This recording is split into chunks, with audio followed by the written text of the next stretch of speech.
Hey guys, and welcome to my land.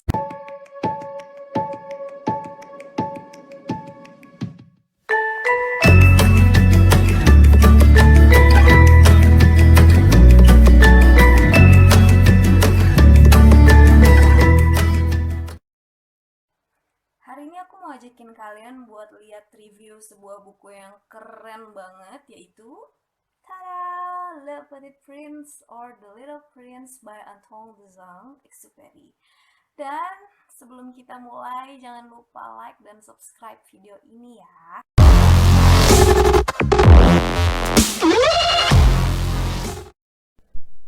Buku ini ditulis oleh seorang pilot asal Prancis yang bernama Antoine-Marie Jean-Baptiste Roger Comte de Saint-Exupéry, atau lebih dikenal dengan Antoine de Saint-Exupéry, yang lahir tahun 1900. Sebelum Perang Dunia Kedua, ia menjadi penerbang yang mengantar surat melalui udara di wilayah Eropa, Afrika, dan Amerika Selatan. Saint-Exupéry pernah mengalami kecelakaan pesawat dan terdampar di padang gurun Libya bersama navigator mekaniknya. Namun menariknya, keduanya berhasil selamat dari kecelakaan tersebut dan dapat bertahan di padang gurun dengan perbekalan yang sangat terbatas selama 4 hari. Pengalaman inilah yang diduga menginspirasi buku The Little Prince yang ditulis beberapa tahun setelah kejadian itu. Saint-Exupéry dinyatakan hilang ketika pesawat yang dikendarainya terjatuh di Laut Mediterania pada 31 Juli 1944. Selama hidupnya, ia tidak hanya dikenal sebagai penerbang yang handal, melainkan juga penulis yang mengagumkan. Karya-karyanya memenangkan berbagai penghargaan dan buku The Little Prince menjadi karya yang termasuk dalam 4 buku terlaris di dunia. Buku ini tidak hanya berisi cerita, tapi juga ilustrasi visual yang konon digambar sendiri oleh penulis loh guys. Penulis mengawali kisahnya dengan menceritakan penemuannya ketika ia berumur 6 tahun. Saat itu dia membaca sebuah buku tentang rimba raya, dan di dalamnya ia melihat gambar seekor ular sanca yang hendak menelan seekor binatang buas. Dia takjub dengan penjelasan dalam buku itu bahwa ular sanca dapat menelan mangsanya bulat-bulat tanpa mengunyahnya, lalu tertidur selama 6 bulan untuk mencerna mangsanya itu. Dari bacaan itu dia terinspirasi untuk membuat gambar pertamanya, yaitu seekor ular sanca yang baru saja menelan seekor gajah. Ketika ia memperlihatkan gambarnya itu kepada orang-orang dewasa, ternyata tanggapan orang-orang dewasa mengecewakan. Mereka menyangka bahwa gambar itu adalah gambar sebuah topi.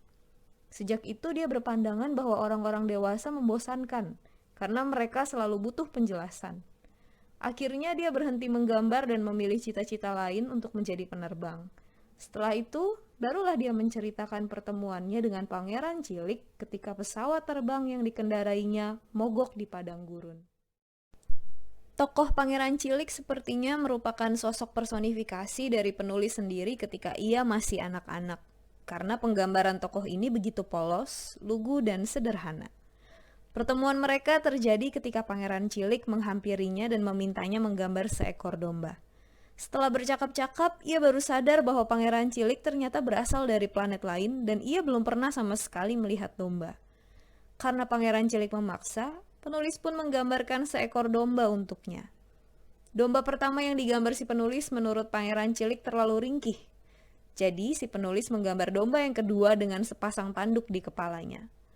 Namun pangeran cilik merasa itu bukan domba, melainkan biri-biri jantan. Penulis pun menggambar domba ketiga yang menurut pangeran cilik terlalu tua. Akhirnya, karena putus asa, penulis menggambar lagi sebuah kotak dengan 3 bulatan dan mengatakan bahwa domba yang diinginkan pangeran cilik ada di dalam kotak itu. Di luar dugaan, ternyata pangeran cilik malah senang dan merasa itu gambar yang pas. Katanya, ia bahkan bisa melihat domba kecil itu tertidur di dalam kotak. Dari sini semakin terlihat bahwa pangeran cilik adalah sesosok anak yang daya imajinasinya belum sempat dimatikan oleh orang-orang dewasa di sekitarnya. Buku ini selanjutnya bercerita tentang percakapan si penulis dengan pangeran cilik ketika mereka berdua harus bertahan di padang gurun. Yang menarik adalah, percakapan-percakapan itu perlahan menyingkap tentang kehidupan seperti apa yang dijalani oleh pangeran cilik sebelumnya. Ia tinggal di sebuah planet kecil bersama mawar yang ia cintai. Namun pada saat itu ia dan si mawar kesayangannya belum mengerti cara mencintai satu sama lain dan itu membuat keduanya menderita. Akhirnya sang pangeran cilik memutuskan untuk pergi meninggalkan mawar yang dicintainya. Dalam kesedihannya, sang pangeran cilik berpetualang mengunjungi banyak planet hingga ia sampai ke bumi. Dalam perjalanan ia bertemu seorang raja yang merasa bahwa dialah orang yang paling dihormati di planetnya. Namun hanya dia satu-satunya yang tinggal di sana. Ada juga seorang pria bertopi yang menganggap dirinya istimewa dan selalu membungkuk untuk memberi hormat setiap orang lain memberi tepuk tangan. Namun sebenarnya dia seorang yang sangat minder dan gugup, yang selalu membutuhkan tepuk tangan dari orang lain. Ada juga pria gemuk yang pekerjaannya sepanjang hari hanya menghitung bintang dan dia sangat berambisi untuk menjadi pemilik dari seluruh bintang di alam semesta. Selain itu ada juga seorang penyulut lentera yang setiap pagi selalu bangun tergesa-gesa untuk menyalakan lentera dan juga berjalan pulang tergesa-gesa untuk mematikannya di sore hari. Dia sebenarnya ingin sekali pergi berpetualang, tapi terlalu takut meninggalkan pekerjaannya. Mirip sifat-sifat manusia ya guys. Tapi cerita yang paling penting untuk disimak adalah kisah pertemuan pangeran cilik dengan seekor rubah. Mereka menjadi teman setelah si rubah mengajarinya cara untuk menjinakannya.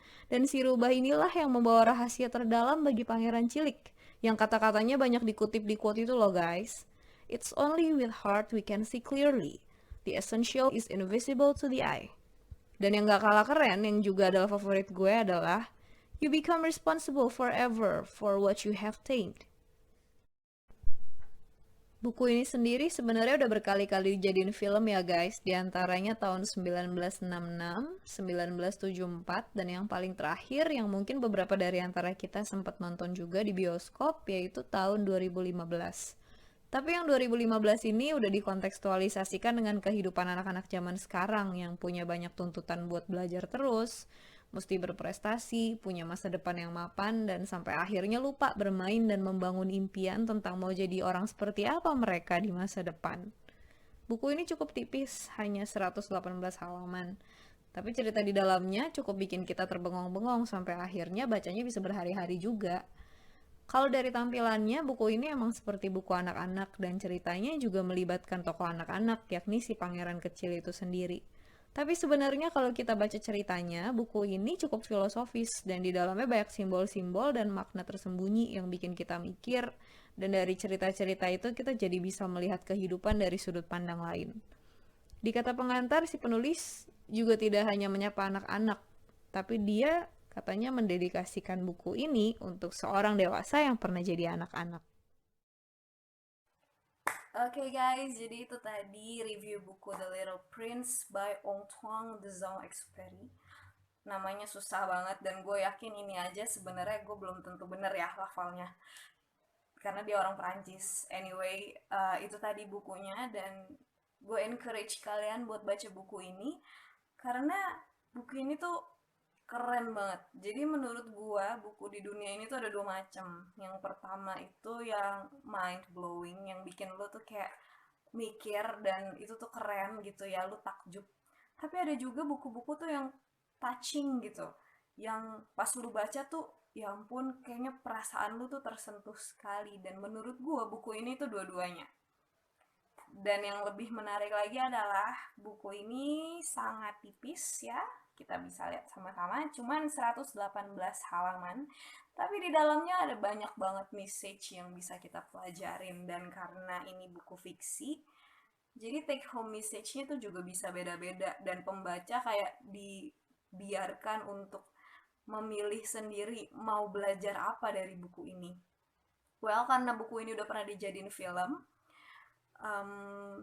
gue mendorong kalian untuk baiknya sih nonton filmnya dulu baru baca bukunya karena kalau lu pada baca bukunya dulu baru lu nonton filmnya lu pasti akan ngerasa kok ini nggak dimasukin kok itu nggak dimasukin tapi ketika lu nonton film dulu baru lu baca bukunya lu akan ngerasa oh jadi yang waktu itu di adegan itu maksudnya ini dan sebenarnya ini trik yang gue gunakan kalau misalnya gue mau baca buku yang udah ada filmnya kayak buku-buku yang lain juga 1984 gue nonton filmnya dulu baru gue baca bukunya. Anyway, yang paling bikin gue terkesan dari buku ini adalah Eh, Kalau gue pribadi itu ketika dia mengenal mawar yang tumbuh di planetnya dan dia mencintai mawar itu. Menurut gue itu kayaknya based on true story ya, kisah nyata banget gitu. Karena em, si Little Prince itu sebenarnya sayang sama mawar itu, tapi ternyata kenyataan bahwa dia sayang sama mawar itu juga nggak bisa bikin mereka berdua bahagia karena mereka belum belajar buat saling mencintai. Dan ini kan kita banget ya. Buat teman-teman yang pernah merasakannya, silahkan tunjuk tangan dalam hati. Dan dari sini pas gue baca tuh kayak, oh iya ya, iya ya, maksudnya ini tuh membuat gue menyadari bahwa mencintai itu ternyata butuh keterampilan. Dan bukan yang nggak ada sih buku lain yang bicara juga tentang itu, kayak Pride and Prejudice misalnya bicara tentang itu juga kalau menurut gue. Tapi buku itu tebel banget. Dan sementara buku ini seperti yang sudah gue tunjukkan, cuman 118 halaman.